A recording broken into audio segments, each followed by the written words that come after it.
There are two different versions of the Hunt for Red October for the Amiga.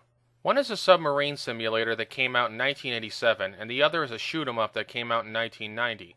For this review, I'll be covering the latter. And my thoughts on it? Well, let's just put it this way. It's only slightly better than the NES version. Very, very slightly. Actually, the game is so damn short I almost don't know what to say. It reminds me of what the great reviewer Sycophant said in his Indiana Jones and the Last Crusade review. I've had farts that lasted longer than this. And that's what I thought. So anyway, let's get into it. The Hunt for Red October for the Amiga. As far as this game's graphics are concerned, I have to say that this opening is really well done. I'll just let it play quickly so you see what I mean.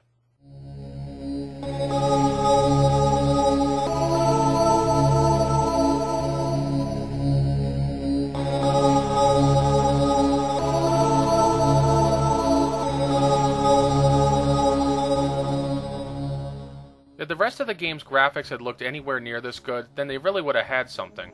That's not to say that the graphics look horrible or anything, far from it, but they don't look nearly as polished as they do in this first part here.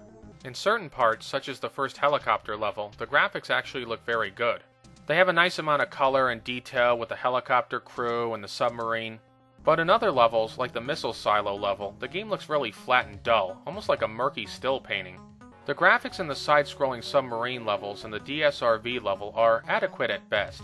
The water and the subs and the surrounding environments look bland, but nothing too offensive to the eye. I wouldn't want to hang a still frame of any of these levels on my living room wall, but it does get the job done. And the game does look a damn sight better than the NES version, so I will give them credit for that. The controls in the game are a strange mix. In the helicopter and missile bay levels, the controls are pretty good. They respond well and don't feel too tight or sluggish. But in the side-scrolling submarine levels and the DSRV level, it's a different story. The submarine levels in particular are extremely annoying when it comes to the controls. Somehow they feel both too tight and too loose at the same time, if that makes any sense. When you move left, right, up, or down, the controls respond a bit sluggishly, almost as if there's a weight tying the ship down. Alright, to be fair, it is a big-ass submarine, so it ain't gonna respond like a Porsche. But if you push in any direction for too long, the sub tends to lurch that way and becomes very loose. And this becomes extremely fucking annoying when you're navigating through tight underwater caverns like in the second level. Push too much in any direction and whammo! You either hit the fucking ice or the fucking rocks, so take your pick. In fact, it works much better if you make as few movements as possible, because then you're less likely to hit anything. But then this problem could have been solved if they made the controls tighter and more responsive. If you're gonna make a submarine for a video game, make it move like a fucking submarine, not like a rubber dinghy in a bathtub. And the DSRV level is even worse, if that's possible. Here the controls are way too fucking loose and you're only given a half a second to figure them out. I think these things move a bit slower in real life than they do in this game. But here it's flying back and forth like a fucking hang glider. Again, tighter controls would have made this level a much more enjoyable experience. The problems with the graphics and the controls would have been negligible, however, had the gameplay been any good. Unfortunately, it's very fucking far from good. The game is divided into 5 levels, levels being in quotation marks because 2 of them hardly qualify as such. The first level, actually I don't even know if you really could call it a level. The first part, okay I'll call it that. The first part takes place in the helicopter that's dropping Jack Ryan onto the USS Dallas. One small thing I do like about this part is that it's very faithful to the film. And as I said, the graphics look really nice, so that's a plus. But there is one big problem here. You can't lose! I'm serious, you can't fucking lose! No matter what the hell you do, you cannot lose. If you descend to the sub and you miss it, you don't lose a life. Hell, you don't lose anything except some bonus points. And this whole fucking scene lasts for about 10 fucking seconds. Which is a hell of a lot shorter than it was in the movie, and a hell of a lot easier for that matter. Why not make it more of a fucking challenge? Hell, why not make it so you have to either land on the sub or near it, or else you fail and you have to try all over again? But no, we can't do that. Christ, folks, could you even call this a fucking level? It doesn't feel like a level to me. It feels more like a pathetic minigame that they just dumped in there. And they couldn't have upped the challenge a little bit, like add more wind, and maybe have you accidentally ram into the side of the sub and get killed? Of course not! Oh, and I love this score. 1984, the same year that the film was set in. Real droll. The next level is the aforementioned submarine level. But oh no, you don't get to it right away. You have to wait for the damn game to load. Which might not be so bad, except I swear you spend almost as much time waiting for the game to load as you do playing it! So when the game finally decides to get off its ass and get going, you're dropped into this shit. You have to get through an area that's tighter than a squirrel's vagina. And if you so much as nick the ice or the rocks, you die immediately. What the fuck? Is this sub made out of aluminum foil? And the game only gives you 2 lives, so get used to burning through them real quick. This is one of those games that is so short that they try to compensate for it by making some of the levels hard as fucking hell. It's like Red Heat for the Amiga or Back to the Future for the NES. They are going to put you through the fucking ringer. Although in all fairness, they do give you a bit more time to adjust to the screwed up controls in, say, Cobra for the C64. In any case, if the narrow passages aren't enough of a challenge for you, the Soviets are going to throw every fucking thing they got at you. They're dropping depth charges on you, they're shooting missiles and torpedoes at you, they're sending submarines and mini-subs after you, they're leaving spike bombs out for you. Jesus Christ, no wonder the Soviet Union went broke near the end of the Cold War. With all this shit around, I can see why. The worst weapon of all, though, is the torpedoes. They come from off-screen, and if you forget about them, they can either critically damage you or kill you outright. And where the fuck is my sonar? Can't I detect these things from behind me? But no, they don't give you that. What's even worse, though, is that some of these caverns are so fucking narrow that it is virtually impossible to get through them without getting killed or taking serious damage. And even if you manage to slip through unharmed, something else can still blow you up. About the only good thing I can say for this level is that they do give you tons of power-ups. They give you homing torpedoes, smart bombs, and limited invincibility, and trust me, you're gonna need them all.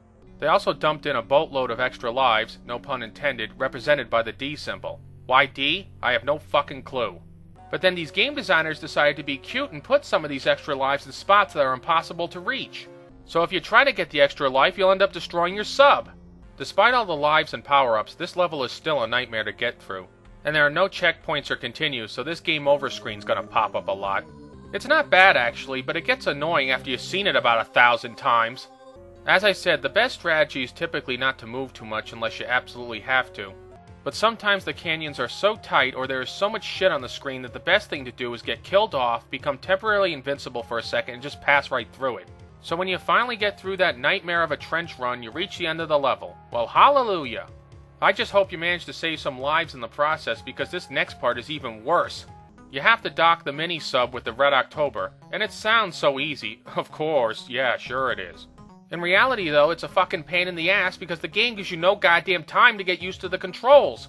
It just drops the DSRV right towards the Red October, and you have to figure it out instantly or get killed. And if you have no lives left, well, fuck you, you have to go back to the beginning. Christ, this shit is worse than the landing and refueling in Top Gun for the NES.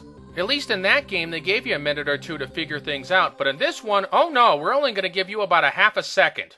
And all those lives you earned in the previous level, well, you can piss through them in a minute or two. And as I mentioned earlier, the controls are so fucking loose that it's damn near impossible to get the mini-sub lined up with the Red October right away. And once you manage to dock, they fuck with you a little bit more. You have to open the hatch manually. That's right, I'm not kidding. You have to open the fucking hatch yourself. And trying to do it on a keyboard is pretty fucking difficult. Why can't the game just open it automatically? But no, they have to make you do it just to bust your balls. And as I said about the helicopter level, this one is just way too short. It takes maybe 20 or 30 seconds at most to beat it, and really they could have done much more with it. They could have made it longer and a lot more challenging. The next level is another side-scrolling submarine level. But unlike the previous one, this one seems to be a little bit easier. Wait, aren't you supposed to make levels harder as they go along, not easier? Oh, who gives a fuck? It's just the same goddamn shit you went through in the second level. But there is one fucking part that I couldn't believe. Look at all these goddamn missiles. How the hell am I supposed to fucking get through that? Oh, they put a smart bomb there. Gee, thanks. I just have to wreck my goddamn sub to get to it. And if you don't get that smart bomb, forget it. You're gonna get blasted to hell. Why even put all that fucking shit there if you could just blow it up with a smart bomb? Who the fuck knows? Anyway, you get through it and get to the end of the level. The last level is a minor improvement over the sabotage level in the NES version of Red October. Instead of having you play as Ramius and defuse bombs, they have you play as Jack Ryan and you have to kill the saboteur. And that's nice and all, but do they have to make you stand right out in the middle of the missile bay and get shot? Hasn't this guy ever heard of taking cover? No, I'm just gonna stand out here like some half-assed version of Cabal and get shot. Actually, Cabal was better. At least in that game you could seek cover. So anyway, you stand out in the open like a fucking goof, and when the saboteur pops his head out, you shoot him. Oh my, what fun! And I swear the hit detection in this level is fucking wonky. I'm shooting the fucking guy and nothing's registering. Yeah, like I should expect any better from this game. Oh yeah, and you also can't shoot the walls or the missiles or anything else but the Saboteur too much, otherwise the whole damn ship blows up. I know that Raimi has said that things don't react too well to bullets in there, but Jesus Christ, is everything in this fucking room made out of paper mache? Another problem is that you only get one chance to get this right. If you get shot to death or the ship blows up, you automatically lose the whole game. And even if you saved a bunch of lives in the previous level, they don't count, so why fucking bother? Hell, if you can fail instantly at the last level, then why not just give you one life throughout the whole game? Probably the sadistic bastards did it just to get your hopes up so they could crush them in the end. So when you finally manage to defeat the Saboteur, you're treated to 2 lame-ass ending screens and that's it. And then the game decides to insult you a little bit more by saying game over. Well gee thanks, like I couldn't figure that out for myself. Oh yeah, and the music from the last level slips into the ending, so they couldn't even bother to create original ending music.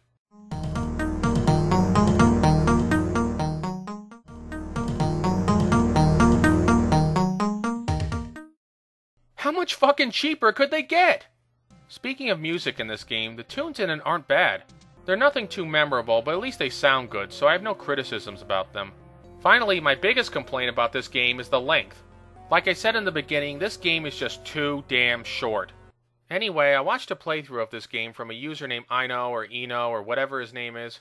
It's on the CubeX55 YouTube page in case you're interested in it. So I watched a playthrough of this game, and as it turns out, if you cut out the loading screens and the cutscenes, it takes less than 10 minutes to beat it.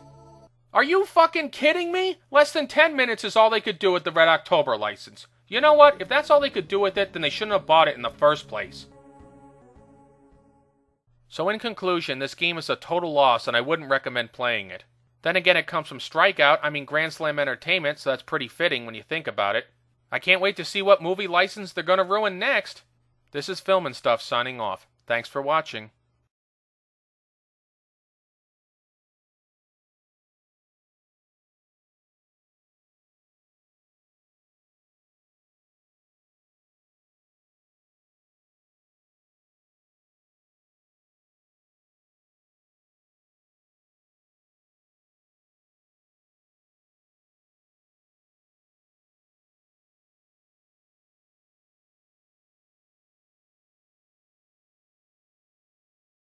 Oh my, what fun!